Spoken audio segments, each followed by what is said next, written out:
The unforgiving summer sun beat down on William Hargrove's weathered face as he guided his tired horse along the dusty trail that wound through the jagged mountains of the Arizona Territory. At 52, the former Union cavalry officer carried the weight of his years in the deep lines etched across his sun-bronzed skin and the permanent squint of a man who had spent too many days staring into horizons.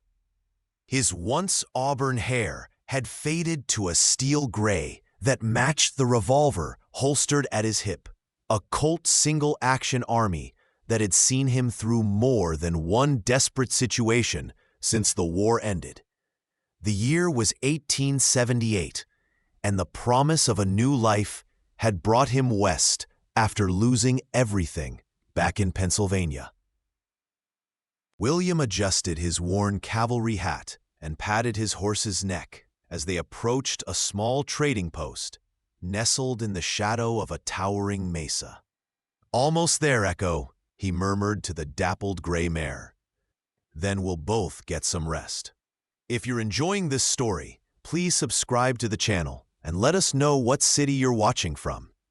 We'd love to hear from you as we continue this journey through the Wild West together. The trading post consisted of a ramshackle wooden building, a small corral, and a well, an oasis of civilization in the vast emptiness of the territory.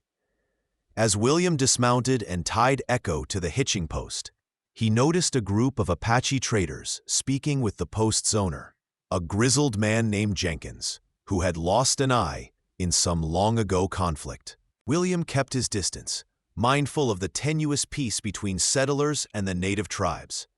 The Apache had suffered greatly at the hands of the U.S. military and settlers over the past decades, and tensions still simmered beneath the surface of every interaction. William had no desire to provoke trouble. He merely wanted water, supplies, and perhaps a bit of information about the nearby silver mines, where he hoped to find work. Jenkins eyed William with his one good eye as the former soldier approached the counter inside the dimly lit trading post. "Been on the trail long?" the old trader asked, his voice rough from years of cheap whiskey and desert dust. William nodded, removing his hat and wiping sweat from his brow with a faded blue kerchief. 3 days from Tucson," he replied, glancing around at the meager supplies that lined the shelves. "Need water, jerky, coffee, if you've got it, and information." Jenkins spat tobacco juice into a rusted can on the floor. "Information costs more than coffee these days," he said with a yellowed grin. "But I reckon we can work something out. What are you looking to know?" William laid a few coins on the counter. "Heard there's silver mining operations nearby. Looking for work." Jenkins nodded slowly, scooping up the coins. "Yep. Silver Mountain Mines about 15 miles northwest of here. They're taking on men, but it's hard work for little pay. Dangerous, too." He leaned closer, lowering his voice. "If it's real opportunity you're after, there's talk of a new vein they've hit, rich as anything seen in these parts. Man who knows where to stake a claim could set himself up proper." William's interest was piqued, but years of hard lessons had taught him to be wary of too-good-to-be-true promises. "And I suppose you know exactly where this vein is?" Jenkins' eye glinted with cunning. "Might do, for the right price." The negotiation was interrupted by the trading post's door swinging open, allowing harsh sunlight to flood the dusty interior. William turned to see an Apache woman unlike any he had encountered before. She stood nearly 6 feet tall, with a commanding presence that immediately dominated the small room. Her black hair was pulled back in a practical braid that reached her waist, and she wore a blend of traditional Apache dress and practical frontier clothing, a long skirt, fringed leather vest over a cotton blouse, and sturdy moccasins. Most striking were her eyes, dark and intelligent, that assessed William with unsettling directness. Jenkins stiffened noticeably. "Tallfeather," he acknowledged with a curt nod. "Didn't expect you back so soon." The woman called Tallfeather ignored Jenkins, her attention fixed on William. "You seek the silver in the mountains," she stated rather than asked, her English clear but flavored with the rhythms of her native tongue. William was taken aback, both by her directness and the fact that she had apparently overheard their conversation from outside. "I'm looking for honest work," he replied cautiously. A smile, brief and knowing, crossed her face. "Honest work is rare in these mountains," she said. "Dishonest fortune is much more common." Jenkins made a dismissive sound. "Don't pay her no mind. Apache don't understand the way of business. They think the mountains belong to everyone and no one." Tallfeather's expression hardened at Jenkins' words, but she kept her focus on William. "The mine you seek has brought death to my people," she said. "The water runs foul from its workings. Game has fled, and those who oppose it disappear." William felt the weight of her words, recognizing the familiar pattern of exploitation that had followed white settlement across the continent. His years fighting for the Union had begun with ideals about freedom and equality. But the aftermath had revealed how hollow those promises often rang, especially for those who weren't white. Before he could respond, Tallfeather continued, "There is another way to find what you seek, without destroying what remains." Jenkins's laugh was harsh. "She'll lead you into an ambush is what she'll do. Apache can't be trusted, especially not one that speaks English too well for her own good." William studied Tallfeather carefully. He had learned to read people during his years as a soldier, and later as a drifter taking odd jobs across the changing landscape of America. Her steady gaze held no deceit he could detect, only a firm resolve, and perhaps a hint of challenge. "What do you propose?" he asked, ignoring Jenkins' scowl. Tallfeather nodded toward the door. "First we water your horse, then we talk, away from ears that hear only the jingle of coins." William followed Tallfeather outside, aware of Jenkins' suspicious glare at his back. The heat hit him like a physical force after the relative cool of the trading post's interior. The Apache woman moved with surprising grace for her height, leading him to the well, where she began to draw water for Echo. "Jenkins speaks with a forked tongue about many things," she said quietly as she worked. "But he is right about one thing. The Silver Mountain Mine is hiring men. They need them because many do not survive the work." She poured water into the trough for his grateful horse. 3 days ago, another cave-in killed 5 men. The owners tell their families it was an accident, but their own carelessness caused the supports to fail. William leaned against the well, watching Echo drink. "And what's your interest in all this? Why tell me?" Tallfeather's dark eyes studied him with unnerving intensity. "You wear the blue coat in your past," she said, referencing his Union service with surprising insight. "You fought for what you believed was right. I can see it in the way you stand, in your eyes. My father also fought for what was right. He died for it." She straightened to her full height. "I need someone who remembers what it is to fight for something beyond himself. The mine owners have hired guns, men who kill without question. They threaten my people, poison our water, and break treaties without consequence." The directness of her appeal caught William off guard. He had come west seeking nothing more than work, and perhaps a fresh start, not a cause. "I'm just one man," he said, feeling the weight of his years. "And I've had my fill of battles." Tallfeather nodded, as if she had expected this response. "One man can choose which side of a fight to stand on, she countered. Come, I will show you something that will help you decide. She gestured toward a path that led behind the trading post, into the scrubby hills beyond. William hesitated, his hand instinctively moving closer to his revolver. Tallfeather noticed the gesture and shook her head. If I wanted you dead, you would never have seen me coming. Against his better judgment, William decided to follow. Tying Echo securely to the hitching post with enough slack to reach the water trough, he fell in step behind the towering Apache woman as she led him away from the trading post. They walked in silence for nearly half a mile, following a narrow game trail that wound through prickly pear cactus and stunted juniper trees. Finally, they crested a small rise, and Tallfeather stopped, pointing to the valley below. Look, she commanded simply. William shaded his eyes against the glare and saw what she wanted him to see. A small stream, once clearly flowing bright and clear, now ran with a sickly yellowish tint. Near its banks lay the bloated carcasses of 2 deer. Runoff from the mine, Tallfeather explained, her voice tight with controlled anger. They use mercury to extract the silver. It flows into the water. Fish die. Animals that drink become sick. Children who swim develop sores. She turned to face William directly. This is only the beginning.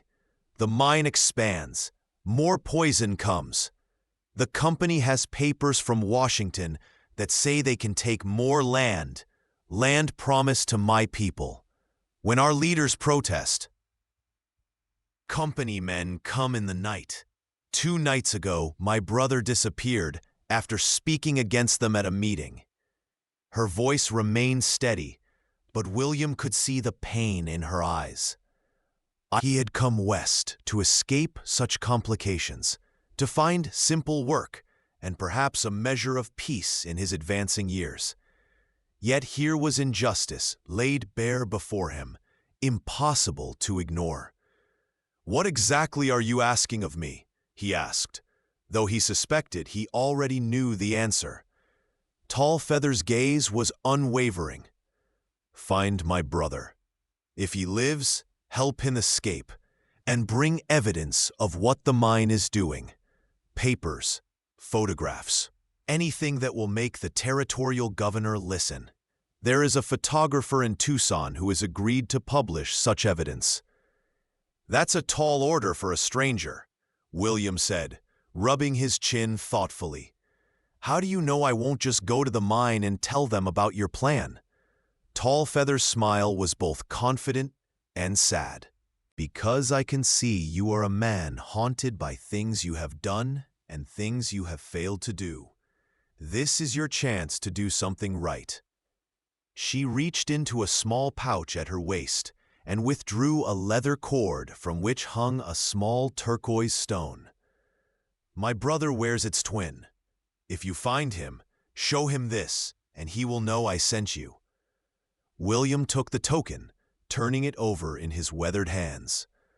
I haven't agreed to anything yet, he said, though even as the words left his mouth, he knew he was already considering it. Tallfeather seemed to sense his internal struggle. There is more, she said. The new silver vein Jenkins spoke of. It exists, but not where the company is digging. I can show you where to find silver enough to live in comfort for the rest of your days, after you help me. William's eyebrows rose. Now that sounds suspiciously like a bribe, ma'am. For the first time, Tallfeather laughed, a surprisingly musical sound. Not a bribe, fair payment for dangerous work. As they made their way back to the trading post, William's mind worked through the implications of what Tallfeather was proposing. Infiltrating a mining operation to find a potentially dead Apache man and gather evidence of corporate wrongdoing was hardly the quiet job he'd been seeking. Yet The injustice of the situation pulled at him, reminding him of the ideals that had once driven him to don the Union blue. By the time they reached the trading post, the sun was beginning to lower in the western sky, casting long shadows across the dusty yard. "I need time to think," William said finally, as they approached his horse. Tallfeather nodded. "The mine is 3 hours' ride northwest. There is a settlement of my people 2 hours east of here, in the foothills of the Dragoon Mountains. Ask for Tallfeather's lodge if you decide to help." She paused, studying his face as if committing it to memory. "Choose wisely, William Hargrove. Some paths, once taken, cannot be retraced." With that, she turned and walked away, her tall figure soon disappearing into the gathering dusk. William stood by his horse, wondering how she had known his full name when he had never given it. Jenkins emerged from the trading post, spitting a stream of tobacco juice into the dust. "Told you she couldn't be trusted," he said, eyeing the direction Tallfeather had gone. "Apache witch, that one. Educated at some mission school, came back with all sorts of ideas about justice and rights." He hawked and spat again. "Got her whole tribe believing they can stand against progress. Gonna get them all killed, mark my words." William remained silent, loading his purchased supplies into his saddlebags. "You ain't actually considering whatever nonsense she was selling, are you?" Jenkins pressed, his one eye narrowing suspiciously. "Just considering my options," William replied noncommittally, tightening Echo's saddle cinch. Jenkins moved closer, lowering his voice. "Listen here. I've got a map to that silver vein I mentioned. Real thing, not some Indian fairy tale. Surveyor who found it died of fever last month. Left it with me for safekeeping. $50, it's yours." He produced a folded piece of paper from his pocket. "That's a fair price for a fortune, friend." William eyed the supposed map, skepticism evident in his expression. "And why haven't you claimed this fortune yourself if it's so certain?" Jenkins patted his wooden leg. That William hadn't noticed before. "Can't exactly go scrambling around mountainsides in my condition. Now can I?" William mounted his horse, looking down at Jenkins from the saddle. "I appreciate the offer, but I'll make my own way." Jenkins' face darkened. "Your funeral if you throw in with that Apache woman. Mine manager's name is Buchanan. Mean son of a bitch, but he pays on time and don't ask questions about a man's past." He spat once more for emphasis. "Remember that when you're dying of thirst or arrows in your back." William touched the brim of his hat in a sardonic farewell and urged Echo forward, heading neither east toward the Apache settlement nor northwest toward the mine, but south, toward a small watering hole he had passed earlier. He needed time alone to think. The watering hole was little more than a spring-fed pool nestled among rocks, but it offered clean water and enough grass for Echo to graze. William made a small fire as darkness fell, heating coffee in a battered tin pot, and chewing on jerky as he contemplated his choices. The turquoise token Tallfeather had given him lay heavy in his palm as he turned it over and over, watching firelight play across its surface. His mind drifted back to another time, another moral crossroads. April 1865, and the war all but over. His cavalry unit had been ordered to burn out a settlement suspected of harboring Confederate guerrillas. They found only women, children, and old men. The young men all dead or still fighting. His commanding officer had ordered them to burn it anyway. A lesson, he called it. William had followed orders then, watching flames consume humble homes and meager possessions. The screams and tears of those rendered homeless had haunted his dreams ever since. After mustering out, he had drifted west, taking work where he could find it, moving on when the memories caught up with him. He had been running for 13 years now. Perhaps, he thought as he gazed into the dancing flames of his small fire, it was time to stand for something again. With a deep sigh, he tucked the turquoise token into his shirt pocket and rolled himself in his blanket. Tomorrow, he would ride east to find Tallfeather's people. Dawn broke clear and cool, the brief respite of desert night already surrendering to the promise of another scorching day. William broke camp efficiently, the habits of a lifetime of self-reliance evident in his economical movements. Echo seemed refreshed from the night's rest and good grazing, tossing her head eagerly as William swung into the saddle. They set off eastward, following Tallfeather's directions toward the Dragoon Mountains. The landscape gradually changed as they rode, the flat desert giving way to rolling hills dotted with oak and juniper.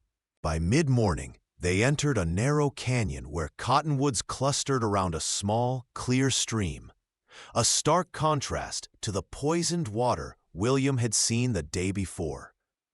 He was not surprised when two Apache riders materialized suddenly on the ridge above him, rifles trained in his direction. William raised his hands slowly, making no move toward his sidearm. "I'm looking for Tallfeather," he called up to them. "She asked for my help." The two men exchanged glances, but kept their rifles leveled. One of them gestured with his weapon, indicating William should continue up the canyon. With no real choice, he complied, aware of the riders following at a distance. After another mile, the canyon widened into a small valley where a cluster of dwellings stood, some traditional Apache wickiups, others more permanent structures of adobe and wood, reflecting the changes forced upon a people adapting to reservation life and encroaching white settlement. As William rode into the settlement, he felt the weight of many eyes upon him. Children stopped their play to stare, women paused in their work, and men moved subtly to place themselves between the stranger and their families. It was a response he had seen before in communities under threat, cautious, defensive, prepared for trouble. William remained still in the saddle, hands visible, waiting. After a tense moment, the crowd parted, and Tallfeather emerged from one of the larger adobe structures. Today she wore her hair in two long braids, and a silver concho belt cinched her waist, but her commanding presence remained unchanged. "William Hargrove," she acknowledged with a nod. "You have decided." It was not a question. William returned the nod, reaching slowly into his shirt pocket to produce the turquoise token. "I want to hear more before I commit," he said, "but yes, I'm here to help if I can." A murmur ran through the onlookers at his words. Tallfeather gestured toward the building behind her. "Come, we will talk inside." As William dismounted, a young boy of perhaps 12 approached to take Echo's reins. "She will be cared for," Tallfeather assured him. William hesitated only briefly before surrendering his loyal mount. Trust would need to go both ways if this venture had any chance of success. Inside the adobe building, an old man sat by a small fire pit despite the growing heat of the day. His face was deeply lined, his eyes milky with cataracts, but he turned his head sharply at their entrance, nostrils flaring as if scenting the air. "You bring the blue-coat soldier," he said in Apache, which William understood just enough to recognize. Tallfeather replied in the same language before switching to English. "My grandfather," she explained. "He says he can smell the war on you still." William remained standing, uncertain of the protocol. Many years ago now, he said to the old man, who nodded as if he had understood. Tall Feather indicated a woven mat on the earthen floor. Sit, we have much to discuss. William lowered himself carefully, conscious of knees that protested after the long ride. The interior was cool and dim, a welcome relief from the harsh sun. A small table held what appeared to be hand-drawn maps and several official-looking documents with government seals. My brother, Swift Knife, disappeared 4 nights ago. Tall Feather began, without preamble. He had gone to speak with the Indian agent about the mine's expansion onto lands protected by treaty. The agent promised to telegraph the governor. That night, riders came. Swift Knife went to meet them, thinking they brought news. He never returned. The old man spoke again in Apache, his voice surprisingly strong. Tall Feather translated. My grandfather says 3 moons ago, another of our men disappeared after speaking against the mine. His body was found in the desert, made to look like an accident. William's expression darkened. And you think your brother is still alive? Tall Feather reached for one of the papers on the table. This came yesterday, brought by a Mexican laborer who works at the mine. He is sympathetic to our cause. She handed William a dirty scrap of paper. On it was scrawled a crude map and the words, Cell beneath office, guarded. Hurry. The laborer says he caught a glimpse of my brother being taken to a storage room that has been converted to a cell, Tall Feather explained. The mine manager, Buchanan, plans to make an example of him. A public execution for inciting unrest is scheduled in 3 days. Williams studied the crude map. And you think I can just walk in there, find this cell and break your brother out? His tone was skeptical. 1 man against an entire mining operation. Tall Feather's expression remained confident. Not alone. The laborer will help from within. And you have advantages. You are white, a veteran, seeking work. They will not suspect you immediately. William ran a hand through his gray hair. Even if I manage to find your brother, getting him out won't be easy. And gathering evidence of their wrongdoing at the same time? He shook his head. That's asking a lot. The old man spoke again, longer this time, his blind eyes seeming to fix on William, despite their milky veil. When he finished, Tall Feather was silent for a moment. My grandfather says you carry a great weight, she finally translated. The weight of fires you have set and lives you have broken. He says this is your chance to put down that weight before you cross to the other side. A chill ran through William, despite the warmth of the room. The old man's words cut too close to his private thoughts, his unspoken regrets. How could he know that? He asked quietly. Tall Feather's expression softened slightly. My grandfather fought against Crook in the campaigns. He has seen what war does to men's souls. She leaned forward. Will you help us, William Hargrove? Will you help save my brother and bring justice to those who would poison our land and break their promises?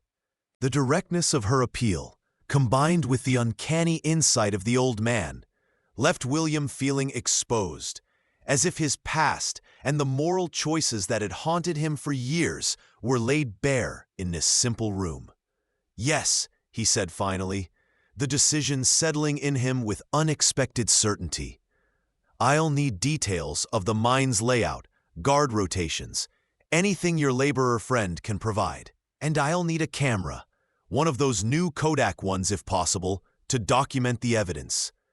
Tall Feather's smile transformed her face, revealing a brief glimpse of a younger woman beneath the serious exterior. We have already sent for a camera from Tucson, she said. It will arrive tomorrow. The laborer, his name is Miguel, will meet you at the miner's saloon. You will recognize him by a red bandana around his wrist." She reached into a small chest near the wall and withdrew a folded bundle of papers. "These are copies of the treaties the mining company has violated. Take them as proof of our legal claims." As they discussed the details of the plan, William found himself studying Tall Feather with growing curiosity. "You were educated in a mission school?" he asked during a lull in their planning. She nodded, her expression guarded. "For 6 years. They took me when I was 10. Cut my hair. Forbade me to speak my language." A shadow crossed her face. "They said they were saving my soul and civilizing my mind. In truth, they nearly destroyed both." William had heard of such schools, the government's attempt to kill the Indian to save the man, as one official had put it. "Yet you speak their language better than most of them," he observed. "I learned their ways so I could fight them with their own weapons," Tall Feather replied, tapping the treaties. "Laws, words on paper, photographs, things they cannot ignore as easily as they ignore our voices."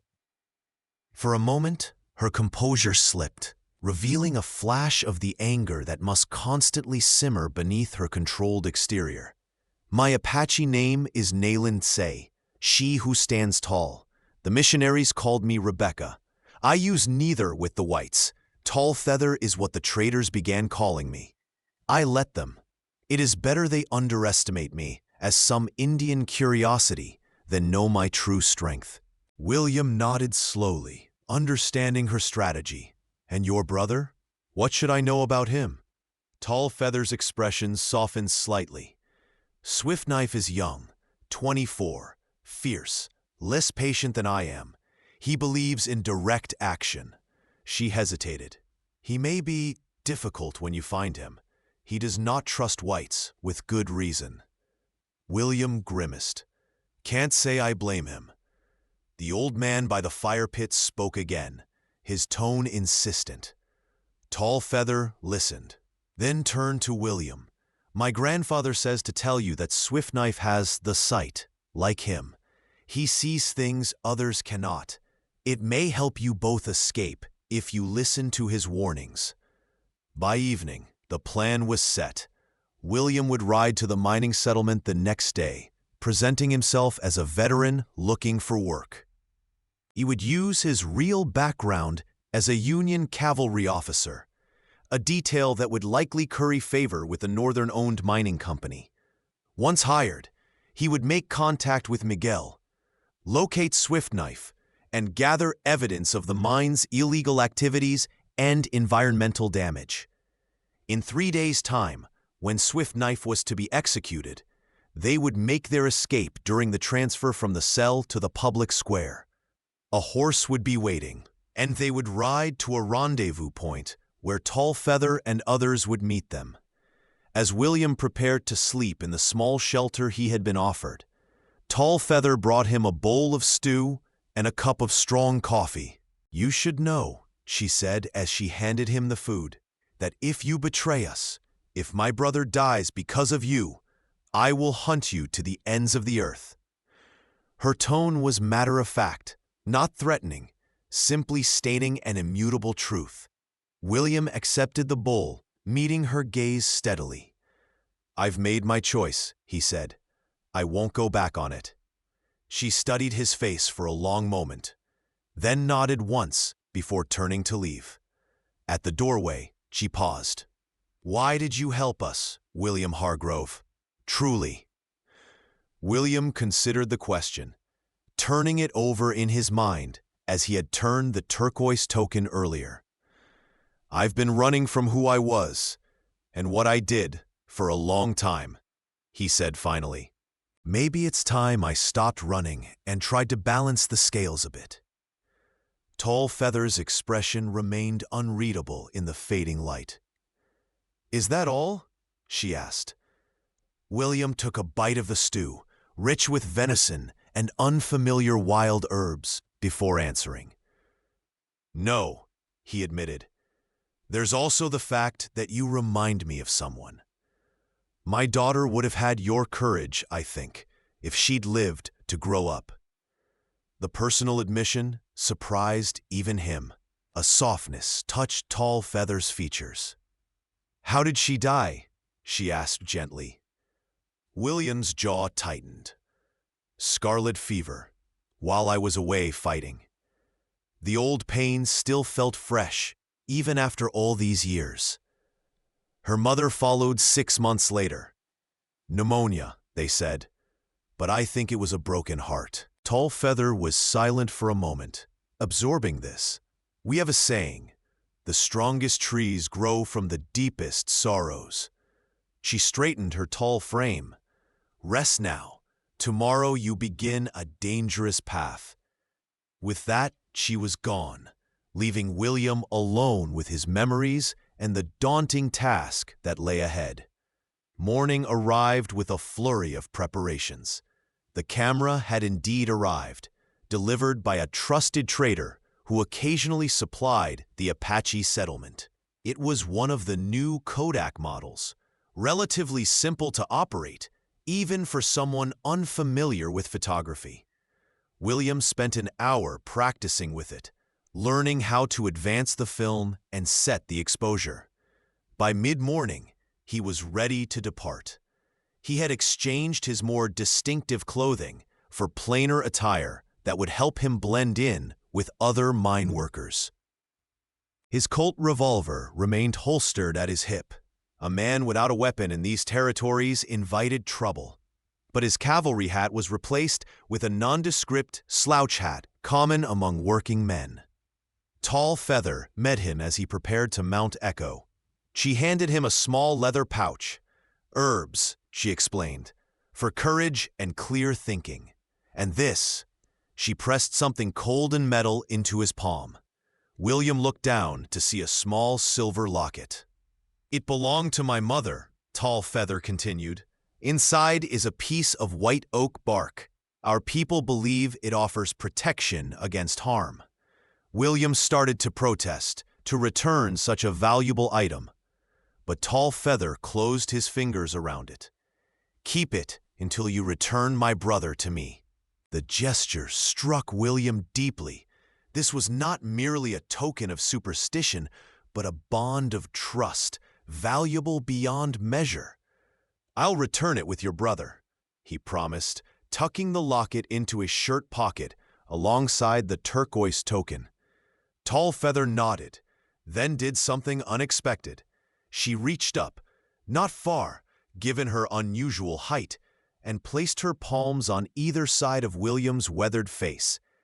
"May your eyes see truly," she said in a formal tone. "Your heart decide wisely, and your hands act justly." Then she stepped back, her expression returning to its usual composed state. "3 days, William Hargrove. We will wait at the Western Ridge as planned." Without another word, she turned and walked away, her tall figure straight and proud. The journey to the Silver Mountain mine took just over 3 hours, as Tall Feather had predicted. The landscape grew increasingly scarred as William approached. Hillsides stripped of vegetation, tailings piles creating unnatural gray mountains against the natural terrain. The stream running sulphurous yellow. The mine itself sprawled across what had once been a beautiful valley, its wooden structures and ore processing facilities sprawling like a cancerous growth.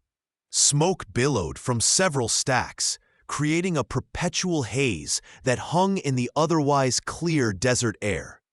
The main shaft entrance was a dark wound in the mountainside, around which swarmed men like ants, pushing carts, operating primitive elevators, and processing the extracted ore.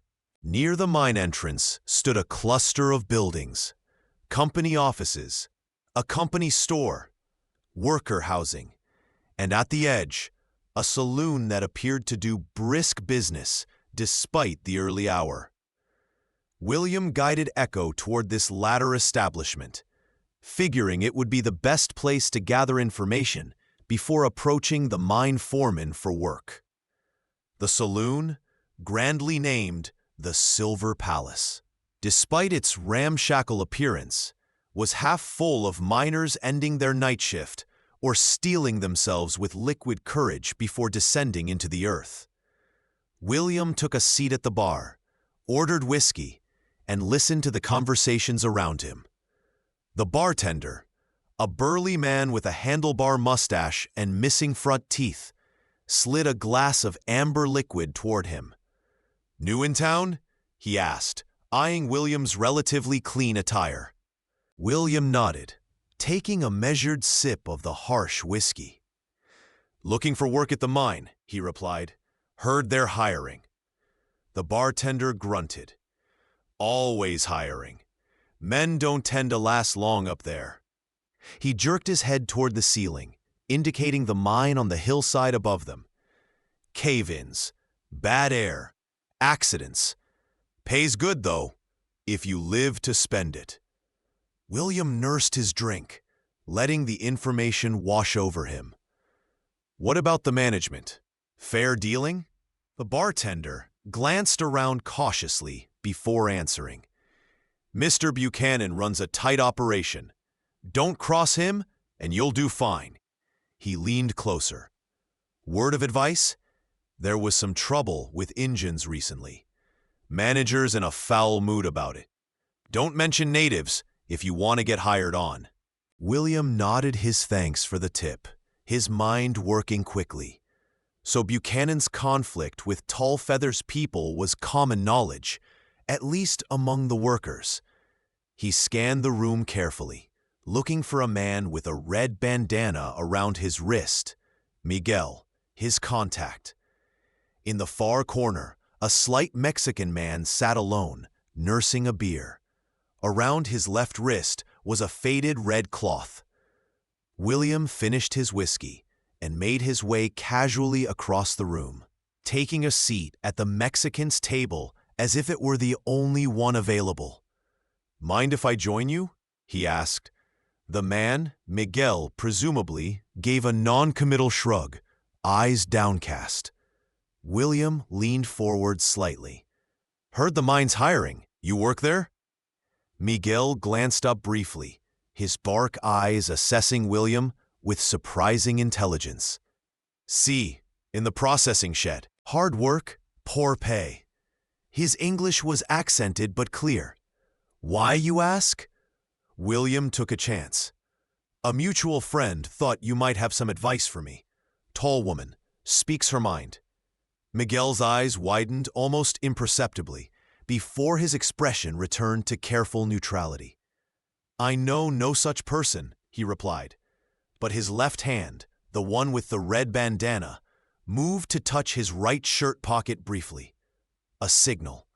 William mirrored the gesture, touching his own shirt pocket where the turquoise token rested. Miguel gave the slightest of nods.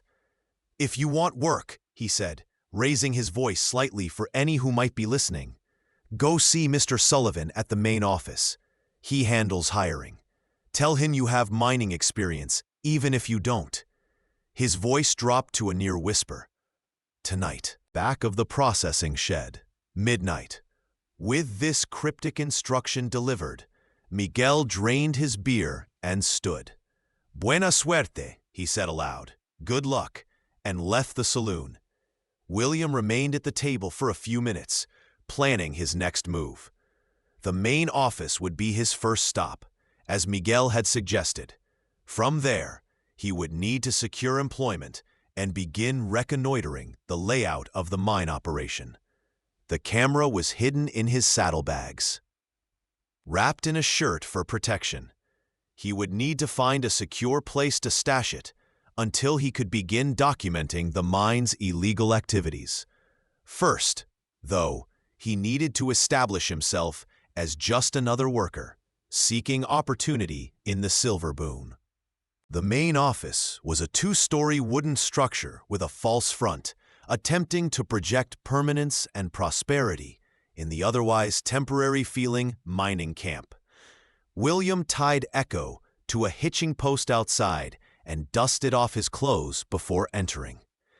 Inside, a clerk sat at a desk, scribbling figures in a ledger. He looked up as William entered, his expression bored. "Help you?" William removed his hat. "Looking for Mr. Sullivan. About work." The clerk jerked his thumb toward a door marked Personnel. "Through there. He's in a mood, so make it quick." Sullivan proved to be a harried-looking man in his 40s, with ink-stained fingers and perpetually furrowed brows. He barely looked up as William entered, continuing to sort through a stack of papers. "We need men for the night shift," he said without preamble. 12 hours, 6 days a week, $3 a day, room in the bunkhouse comes out of your pay, as does anything you buy at the company store. He finally glanced up. Experience? William had prepared his story carefully. Worked silver in Nevada for 2 years. Before that, Union Cavalry, 15th Pennsylvania. The mention of Union service caused Sullivan to give William a more careful appraisal. "Officer?" William nodded. "Captain, mustered out in 65. Sullivan's expression softened marginally. "My brother fought with the 20th Maine. Lost an arm at Gettysburg." He shuffled some papers on his desk. "We can use men with discipline. Too many drunks and drifters lately." He scribbled something on a form. "You'll start tonight. Midnight shift. Report to Foreman Weathers at the main shaft." He slid the paper across the desk. "Take this to the bunkhouse manager. He'll assign you a bed." As William turned to leave, Sullivan added, "One more thing. There's been some trouble with the local Indians. Some of the men are jumpy about it. Managers offering a bonus for information about agitators or sympathizers." His eyes narrowed slightly. "Anything you hear, you bring straight to Mr. Buchanan or myself. Understood?" William nodded, his expression neutral despite the internal alarm this information triggered. "Understood. Never had much use for Indians myself." The lie tasted bitter on his tongue, but it was necessary. Sullivan seemed satisfied with the response and waved him out. William spent the remainder of the day establishing his cover. He secured a narrow bunk in the crowded workers' dormitory, stashing his few possessions, including the carefully hidden camera, in a small trunk at the foot of the bed. He took Echo to the company stable, where he paid extra to ensure she would be well treated. He would need a reliable mount when the time came to escape with Swift Knife. He walked the perimeter of the mining operation, noting guard positions and potential escape routes, all while appearing to be merely stretching his legs and learning the layout of his new workplace. Most importantly, he located the main office building where, according to the crude map, Swift Knife was being held in a makeshift cell beneath the floorboards. At midnight, William reported for his first shift, joining a group of tired-looking men gathered at the mine entrance. Foreman Weathers, a tall, rangy man with a badly healed broken nose, assigned him to a crew working one of the deeper shafts. "You'll be with Larson's team," he said, handing William a helmet with an attached oil lamp. "Mucking detail for now. Prove yourself. Maybe you'll get on blasting later." William descended into the mine alongside a dozen other men, the creaking elevator cage swaying alarmingly as it dropped into the darkness. The air grew thicker, hotter, and harder to breathe with each foot of descent. The work was brutally hard, just as he had expected. Mucking involved shoveling broken rock and ore into carts for transport to the surface, back-breaking labor in the stifling heat of the deep shaft. William worked steadily, pacing himself while observing everything around him. He noted the questionable timber supports, the lack of proper ventilation, the exhausted faces of men who had clearly been working far longer than any shift should last. Most concerning were the children he occasionally glimpsed. Boys as young as 10 or 12 operating ventilation doors or carrying water to the workers. All of it was fodder for his camera, evidence of the mine's disregard for basic safety and labor laws. After 6 punishing hours underground, William emerged into the pre-dawn light, his lungs greedily taking in fresh air. His muscles ached from the unaccustomed labor, and his hands were already developing blisters despite his calluses. As the shift ended, he made his way toward the processing shed, where Miguel had arranged to meet him. The area was relatively quiet at this hour, with the day shift not yet begun and the night shift finishing up.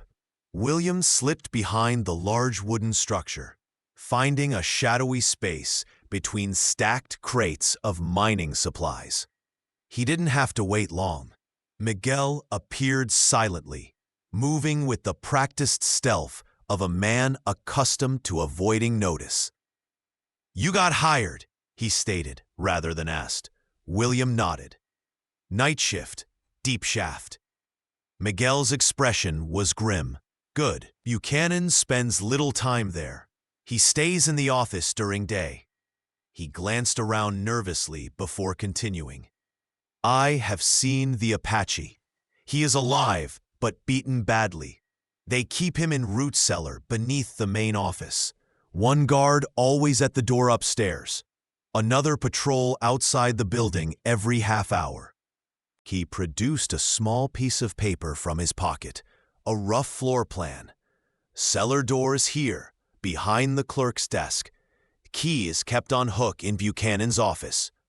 William studied the crude map. "What about Buchanan? What's his routine?" Miguel's expression darkened. "He arrives at 8 each morning, leaves at 6, goes to dinner at boarding house, returns at 8 for 2 hours more work, sleeps in room above office, always armed, revolver and shotgun in office. Mean man, quick to anger. He plans public hanging for the Apache, day after tomorrow at noon, to send message to others." William's jaw tightened at this confirmation of Tall Feather's information. Time was indeed short. "The environmental damage," William said. "The poisoning of the water. I need evidence." Miguel nodded urgently. "See, I show you. There are papers, maps showing where they dump the mercury waste. And I can take you to where they store barrels of it before dumping. Many barrels right by the stream." He hesitated. "Also, there is ledger. Buchanan keeps record of bribes to Indian agent and territorial officials. Very careful man with money details, even illegal ones." This was better than William had hoped for. Documentary evidence of both environmental crimes and corruption.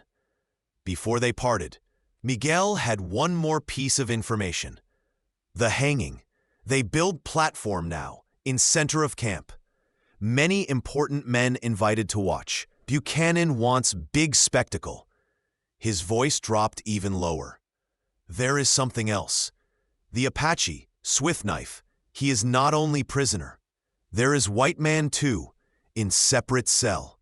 I hear he is journalist from San Francisco, asking too many questions about mine conditions. They plan to kill him too, make look like accident after hanging." William absorbed this unexpected complication.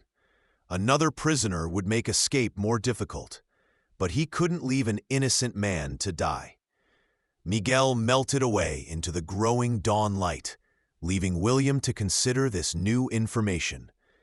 2 prisoners to rescue, evidence to gather, and less than 2 days to accomplish it all.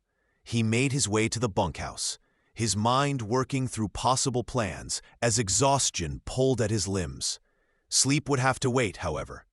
First, he needed to scout the main office building in daylight, to observe Buchanan's comings and goings, and identify the best moment to attempt access to his office and the cellar below. As he approached the bunkhouse, William's hand unconsciously moved to his shirt pocket, fingers brushing against the turquoise token and silver locket. Strange talismans for a man who had long since stopped believing in protection from above. The day passed in a blur of careful observation and planning. William watched from various vantage points as the mine manager, Buchanan, arrived at the main office, a stocky, red-faced man in an expensive suit. With the hard eyes of someone accustomed to wielding power without accountability. He noted the guard rotations, the location of the gallows being constructed in the center of the camp, the movements of workers and supervisors throughout the operation. By the time he returned to the bunkhouse to get a few hours' sleep before his night shift, William had formulated a plan. It would require precise timing, some luck, and Miguel's continued assistance, but it might just work. That night, after his shift ended at dawn, William met Miguel behind the ore processing shed again. This time, Miguel had brought the information he needed. "After midnight tomorrow," the Mexican whispered, "there will be change of guard at office. 10 minutes between when one leaves and next arrives. Buchanan will be asleep upstairs. I have copied key to cellar." He pressed a crude metal key into William's palm. "I will create distraction at far end of camp. Small fire in storage shed. Guards will run to help." William nodded, impressed with Miguel's foresight. "What about the journalist? Where is he being held?"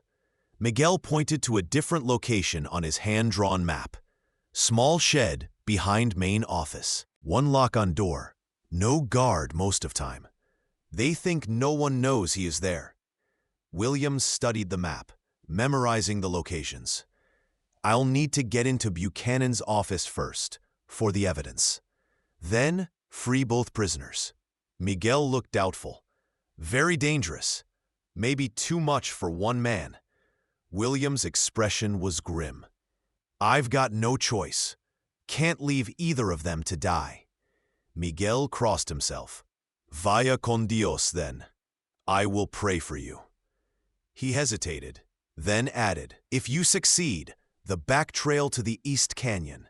I will leave horse there with supplies, for all of you."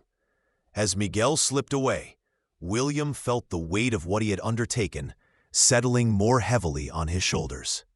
Lives depended on his success.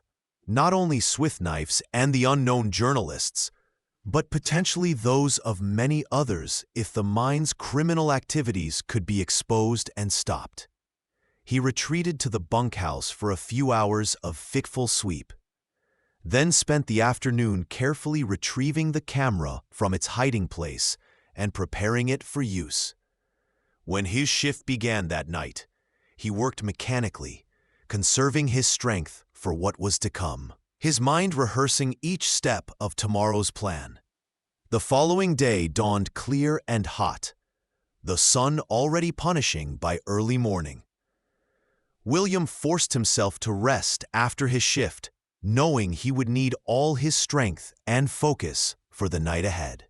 From his bunk, he could hear the sounds of the gallows being completed in the center of camp, a grim reminder of what was at stake. When evening came, he checked and loaded his Colt revolver, tucked the camera inside his shirt, and concealed Miguel's copied key in his boot. Then he settled in to wait for midnight, the appointed time for the rescue attempt. At precisely midnight, William slipped out of the bunkhouse and made his way through the shadows toward the main office. The mining camp was relatively quiet at this hour, with most day workers asleep and the night shift deep underground. A single lamp burned in the upper floor of the office building, Buchanan's quarters. As William watched from the shelter of a stack of lumber, the guard stationed at the office door was relieved of duty. Just as Miguel had promised, The new guard did not immediately appear. This was his window of opportunity. Moving silently, William approached the rear of the building. A small shed stood behind it, the journalist's makeshift cell. First, however, he needed the evidence from Buchanan's office. Easing around to the front door, he found it unlocked as expected. Who would dare to steal from the all-powerful mine manager? He slipped inside, the floorboards creaking softly beneath his weight. The outer office was dark, but a faint light filtered down the stairs from Buchanan's quarters above. William moved carefully past the clerk's desk toward the office door at the rear. It was locked, but a quick search of the clerk's desk yielded a ring of keys. The third one he tried turned smoothly in the lock. Buchanan's office was a study in orderly greed. Neat stacks of papers covered a massive oak desk. Ledgers were arranged precisely on bookshelves, and maps of the mining claims hung on the walls. William moved quickly, using a small bullseye lantern he had brought to examine the documents. In the bottom drawer of the desk, he found what he was looking for: a leather-bound ledger with detailed records of special disbursements to government officials, including the Indian agent supposed to protect the Apache people's interests. He photographed several pages, the camera's shutter seeming explosively loud in the quiet room. Next, he turned to the maps on the wall. One showed the entire mining operation, with clear markings indicating where waste was being dumped directly into the watershed, a blatant violation of territorial laws. Another detailed the expansion plans, showing mining operations extending well into lands protected by treaty for the Apache. William photographed these as well, his heart pounding with every click of the shutter. On Buchanan's desk, he found a letter outlining plans to deal with the Indian problem. A chilling document that specifically mentioned making an example of troublemakers. This, too, he captured on film. With the evidence secured, William turned his attention to the cellar door behind the clerk's desk. Using Miguel's copied key, he unlocked it and descended a narrow set of wooden stairs into the darkness below. The cellar was dank and smelled of mold and human waste. In the far corner, a figure lay curled on a thin pallet of straw. William approached cautiously, the light from his lantern revealing the battered form of a young Apache man. His face was swollen from beatings, but the proud bone structure reminded William of Tallfeather. The prisoner's wrists were shackled to a metal ring set in the stone wall. "Swift knife," William whispered, kneeling beside the man. The Apache's eyes fluttered open, immediately alert, despite his injuries.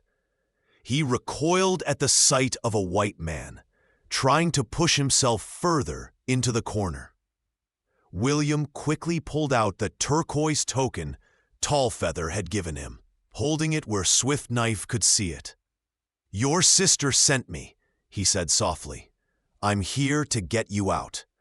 Recognition flickered in the young man's eyes, followed by suspicion.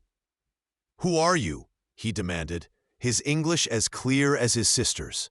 "Why would Nayland send a white man?" William worked at the shackles as he explained in hushed tones about his meeting with Tallfeather and their plan. The locks were simple, yielding quickly to a small pick William had brought. As the shackles fell away, Swift Knife rubbed his raw wrists, studying William's face intently. "My sister is a good judge of character," he said finally. "If she trusts you, I will trust you. For now." He struggled to stand, his legs unsteady after days of confinement. William supported him, noting with concern the young man's labored breathing and the unnatural heat of his skin. Some of his injuries were infected, requiring medical attention soon. "There's another prisoner," William explained, as they made their way carefully up the cellar stairs. "A journalist. We're taking him too." Swift Knife's expression hardened. "The white man who asked questions? I heard the guards talking about him. They plan to kill us both." They emerged into the main office just as a distant commotion erupted from the far end of the camp, Miguel's promised distraction. Through the window, William could see men running toward what appeared to be a fire at one of the storage sheds. Shouts of alarm cutting through the night. "Now," William urged, guiding Swift Knife toward the rear door. "We don't have much time." Outside, they moved quickly to the small shed behind the main office. The padlock on the door was no match for William's pick. Inside, they found a middle-aged man slumped against the wall, his clothes dirty but of good quality, his beard neatly trimmed despite days of captivity. He blinked in the sudden light from William's lantern. "Who?" William cut him off with a gesture for silence. "I'm getting you out of here," he whispered. "Can you walk?" The journalist nodded, rising stiffly to his feet. "Harrison Wells, San Francisco Chronicle," he introduced himself, with incongruous formality given the circumstances. "And you are my guardian angel, sir." There was no time for further conversation. Already the commotion from Miguel's distraction was dying down, and guards would soon return to their posts. William led the two freed prisoners along a back path he had scouted earlier, keeping to the shadows and freezing whenever a voice or footstep sounded nearby. Swift Knife, despite his injuries, moved with impressive stealth. Wells was less graceful, but followed instructions well. They reached the eastern edge of the camp without raising an alarm, finding exactly what Miguel had promised: a horse, saddled and loaded with supplies, tethered in a small copse of trees along the back trail. "One horse won't carry three," William muttered, surveying their options. Swift Knife pointed toward the company corral nearby. "I can take one from there," he said. "I rode before I could walk." William hesitated, then nodded. "Be quick and quiet." The young Apache slipped away, moving like a shadow despite his weakened state. William and Wells waited tensely, every second seeming to stretch into minutes. Finally, Swift Knife reappeared, leading a sturdy bay gelding. "No saddle," he said, mounting the horse bareback with fluid grace, even in his injured state, "but he will run true." William helped Wells onto Miguel's horse, then swung up behind him. "We ride east into the foothills," he instructed. "Your sister is waiting at the western ridge of the dragoons," he added to Swift Knife, who nodded in understanding. They had just turned the horses toward the trail when a shout rang out from the direction of the main office. "Prisoners escaping! Sound the alarm!" William's heart sank as a gunshot split the night, followed by the frantic ringing of the camp bell. Their escape had been discovered far sooner than he had hoped. "Ride!" he commanded, spurring the horse forward. They thundered down the trail, the sounds of pursuit growing behind them. Shouting men, pounding hooves, the crack of rifles being fired into the air. Swift Knife took the lead, guiding them off the main trail onto a narrower path that wound through dense mesquite and cactus. The horses struggled on the rough terrain, but the deviation would make them harder to track in the darkness. For nearly an hour they pushed on, the sounds of pursuit fading and then returning as the mine's men spread out to search. William's mind raced, calculating distances and time. They needed to reach the rendezvous with Tall Feather before dawn, or they risked being caught in the open desert with nowhere to hide. Just as William began to hope they might have lost their pursuers, Swift Knife suddenly raised his hand for them to stop. He sat motionless on his horse, head tilted as if listening. "What is it?" William whispered. Swift Knife pointed to a narrow ravine ahead. "Ambush," he said simply. "3 men with rifles, waiting." William stared into the darkness, seeing nothing but shadows. "How can you know that?" Swift Knife touched his temple. "I see what others do not. A gift or a curse." William remembered Tallfeather's words about her brother's sight and made his decision. "I trust you. Lead us another way." Swift Knife guided them on a circuitous route, skirting the ravine where, as they passed at a safe distance, William caught the faint glint of moonlight on a rifle barrel. The young Apache's mysterious ability had just saved their lives. As they continued eastward, the terrain grew increasingly rugged, the horses struggling on the steep, rocky slopes. Wells, unused to such hard riding, clung to the saddle horn, his face pale with exhaustion. Swift Knife, despite his injuries and fever, rode with the innate skill of a man born to the saddle, occasionally glancing back to ensure they followed. Dawn was breaking as they finally reached the rendezvous point, a narrow pass between 2 towering rock formations.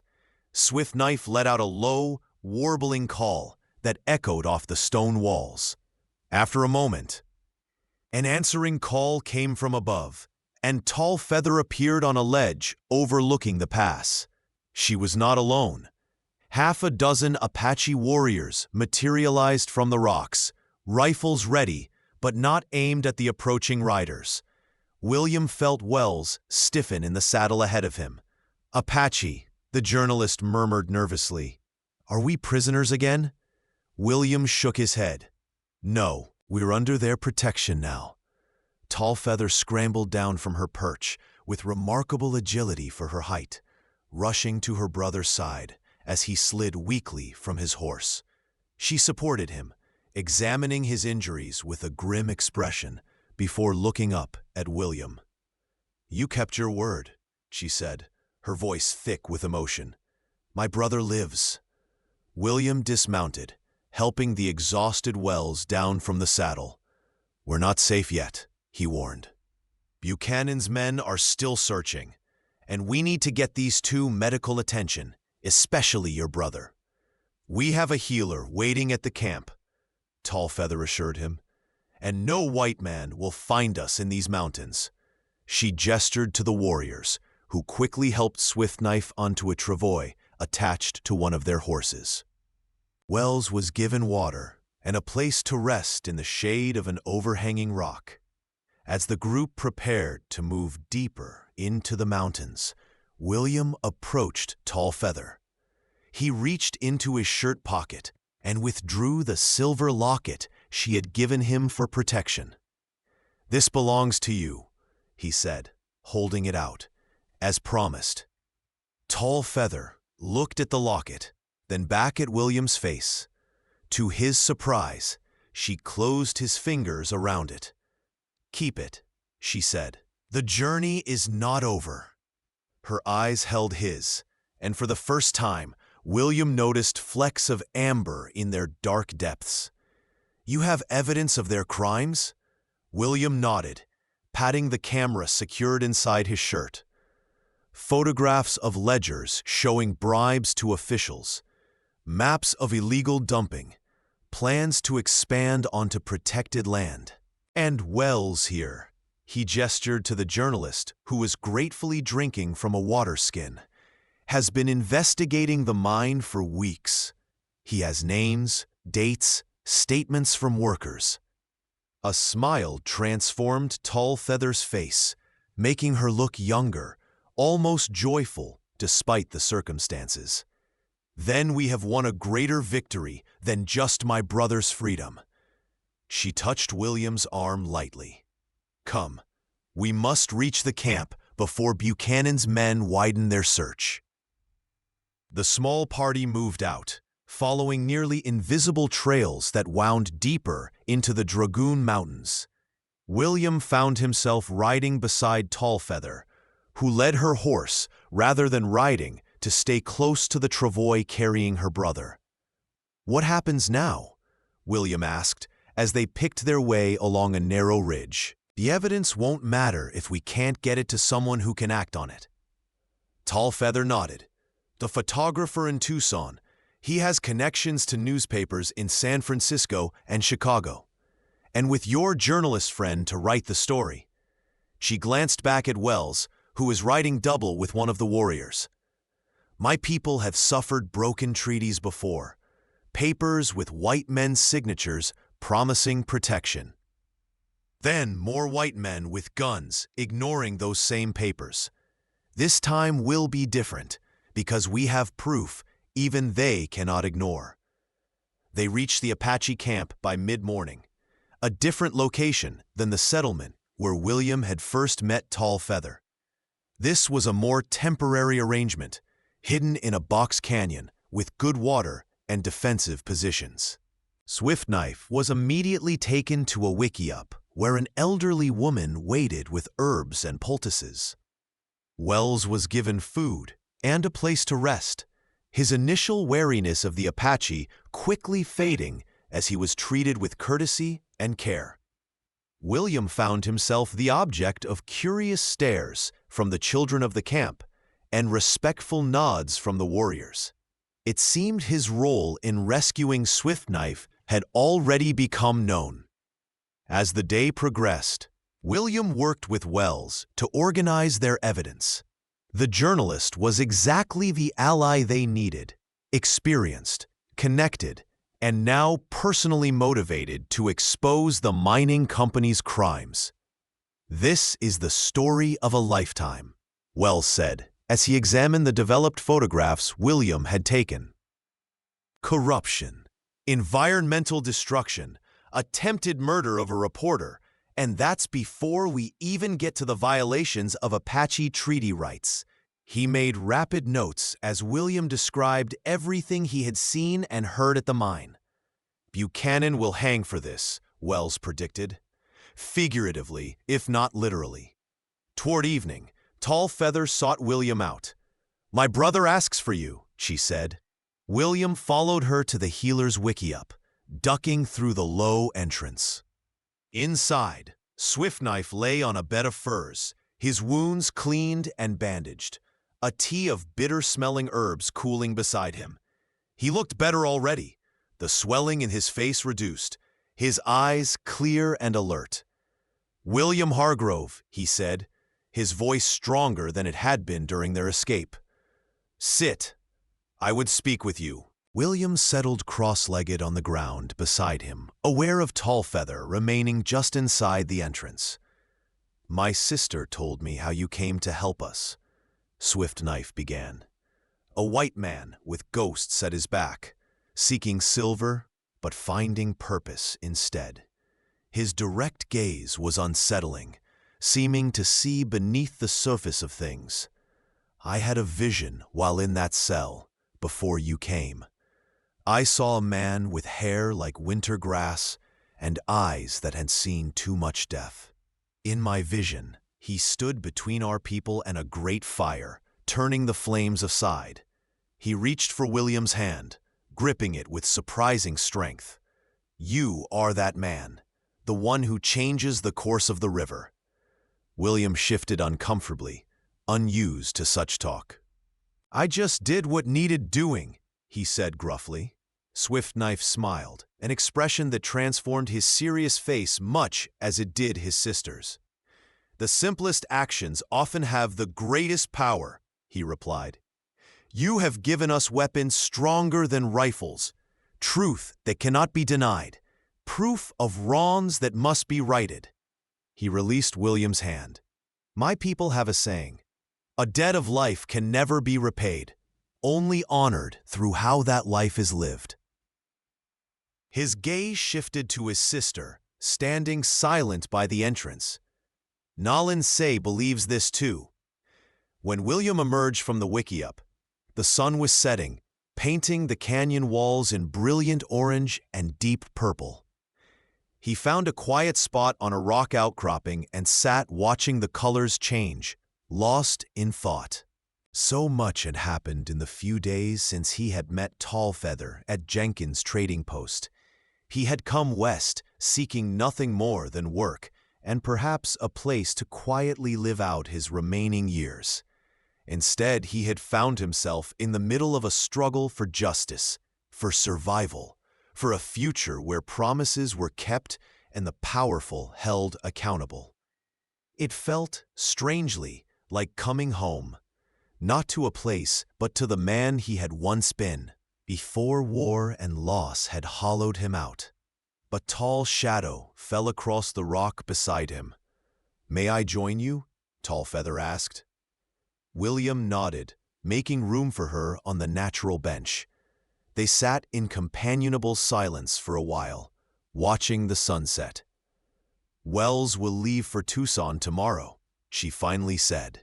"With the evidence and his story, what will you do, William Hargrove? Return to searching for silver?" William considered the question, turning it over in his mind as he once had the turquoise token. "I'm not sure," he admitted. "My original plan doesn't seem to fit anymore." Tallfeather studied his profile, her expression thoughtful. "My people need allies who understand the white man's ways, but remember what justice means," she said carefully. "Someone to help us navigate treaties and laws, to speak when our voices are ignored." William turned to look at her, surprised by the implied invitation. "I'm no lawyer or Indian agent," he said. "Just an old soldier with too many regrets." Tallfeather's smile was gentle. "Perhaps that is exactly what is needed. A man who has seen enough of life to value it properly." The last light of day caught the planes of her face, highlighting the proud line of her cheekbone, the quiet strength in her eyes. William was struck by the realization that this remarkable woman was offering him not just a purpose, but a place to belong. "Let me be yours," he found himself saying, the words surprising him as much as they seemed to surprise her. "Your people's ally, I mean, if you'll have me." Tallfeather's eyes widened slightly, and for a moment, William feared he had overstepped, misunderstood. Then she smiled, a full, radiant expression that transformed her entire face. "I was hoping you would say that," she replied, her voice warm with something more than simple approval. "My grandfather says you have a spirit that belongs to these mountains, though your skin is pale. He believes you were sent to us." She reached out, her hand covering his where it rested on the rock between them. "I believe he is right." The touch of her hand sent a surprising warmth through William's weary heart, awakening feelings he had thought long dead. Here, in this unlikely place, with this extraordinary woman, he had found something he hadn't even known he was seeking. As the stars began to appear in the darkening sky, William Hargrove and Tallfeather remained on their rocky perch, talking of plans and possibilities, of justice and healing, of a future that neither had imagined just days before. And if their hands remained linked, if they sat closer than mere allies might, neither felt the need to comment on it. Some connections, like the one forming between them, needed no explanation or declaration. They simply were, as inevitable and natural as the rising sun that would greet them tomorrow, bringing the first day of their shared path. If you like this story, please like this video, subscribe to the channel, and share your impressions of this story in the comments. To listen to the next story, click on the box on the left.